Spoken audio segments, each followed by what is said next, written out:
everyone. I am Tomas. I'm working in Laragas for the Erasmus Plus program in the schools and the vet fields.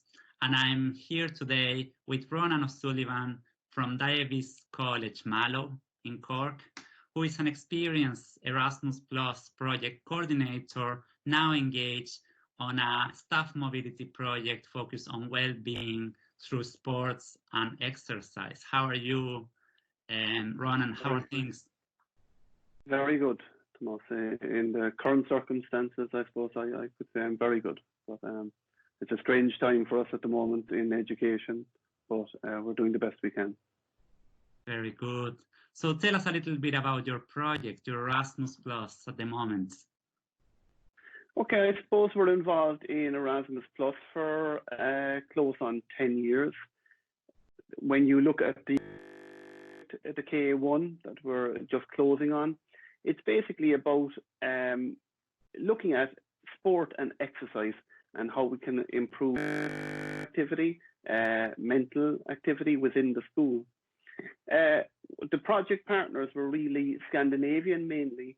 We were looking at Norway, Denmark, and the whole idea was it was a staff mobility KA1, and we were going to travel on mobility and look what was going on in the other schools. So initially we were worried, just to give you a little background on our school had about 300 students. Suddenly within 4 or 5 years, we were up to 850 students. So you kind of had exponential growth going on within the school. Secondly, we were undergoing a massive extension at the time. That had started, so our playing fields had been reduced, our car parking facilities. So basically we had the school. So when we met as a group, as an Erasmus group, and decided like what would be our next project, we were kind of worried about the well-being of staff and students within the school. So we decided to start on the staff KA1, and we looked at how could we improve staff well-being in this very kind of busy time within our own school. So, for example, one of our first mobilities was to a school in Stryn in Norway. And it's a lovely school, again, much smaller numbers, about 300, even though it would be roughly the same size as our school. And we started looking at the physical education classes, how they run their classes, and how they can incorporate physical education and yoga and things like that into their curriculum, which was very good. So one major part straight away was that we brought yoga back to our own school. One of the teachers set up yoga for staff and students, and we found that a huge benefit. Excellent. Very good. And what's the impact could you see in the teachers and the pupils developing these new activities, these innovative approaches? Well, going back to this kind of exponential growth within the school, we felt that things were getting a little bit frantic and a little bit, we were moving at a very quick pace. There seemed to be no downtime within the school. So the yoga in particular gave people the ability, maybe at lunch break, to just relax, take time out for themselves, and just get a little bit of space for themselves within the school. Probably another major offshoot of the project was that we looked at sports in the other countries. Obviously in Norway they had cross-country skiing, which is we don't know much about in Ireland, having a lack of snow, but it was great to see it in action. We went to some training days and we were able to see their students actively participate. Now it's obviously an incredible sport for fitness. You're out in nature, you're out in the snow, you're looking at nature. So it's an incredible, relaxed atmosphere. So when we came back, we had a discussion with the PE department, and we decided that could we incorporate any sports into the school that were not already there? Exactly. So this worked quite well because there was lots of students doing things outside the school, like taekwondo, for example, and yoga was another example, which weren't being incorporated within the school. So the PE department were very proactive during the project. They made a little committee, Wellbeing committee. They looked at all the sports that could be incorporated within the school. and they gave them kids an opportunity to get involved in these sports. Faced any challenge, how did you overcome those challenges during your project implementation? Well, I suppose with every project, there's always challenges.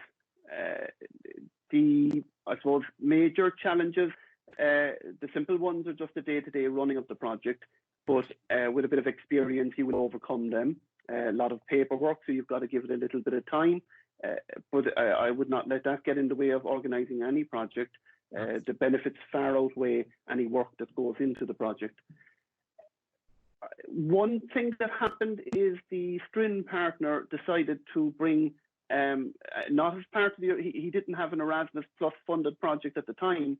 He decided to bring his whole staff, 40 plus teachers, to Mallow. He asked me at the start of the year, would it be possible? I kind of maybe foolishly said yes. I think it'd be a good idea, but they were an excellent partner. So this big busload of Norwegian teachers arrived down to Mallow. They were here for a week. They had a great time here, and they took part in our school for a day. They were brought around. They got a tour of the school.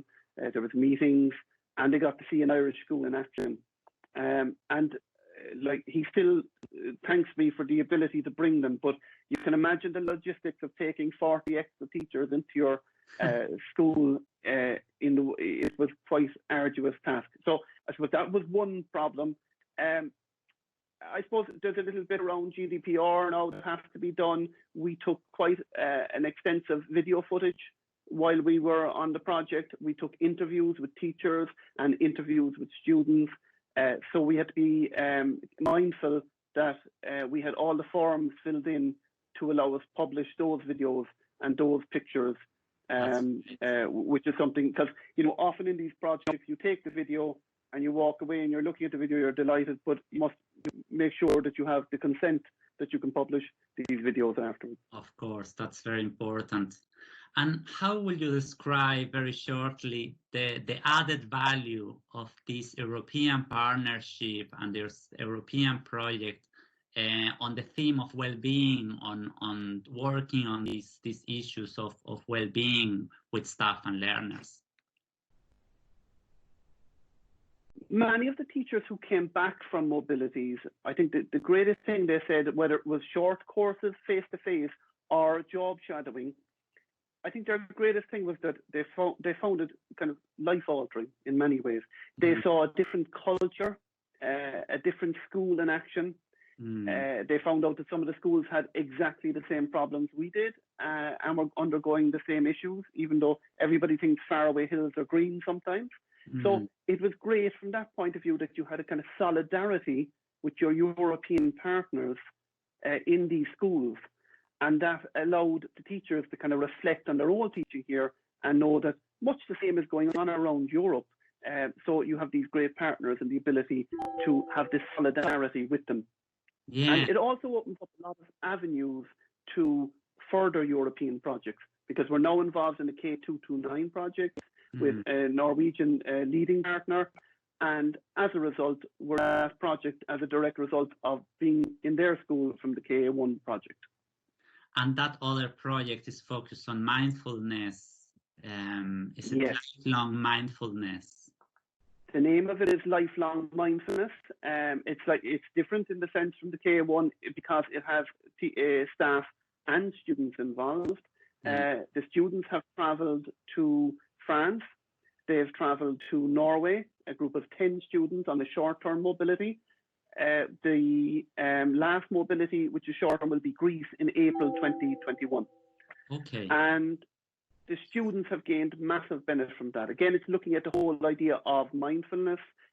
How can students reduce their stress level, which I think is incredibly important in the current situation that we're having. Yeah. And again, when students come back, they talk about the amazing experiences they've had on these mobilities, being in classrooms in Norway, seeing the way it is done. For example, the Norwegian school is totally digital.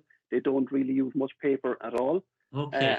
So that's quite an eye-opener for our students. Everything's done really online. You know? That's wonderful. Thank you so much, Ronan, for all those insights in both projects and your experience with Erasmus Plus.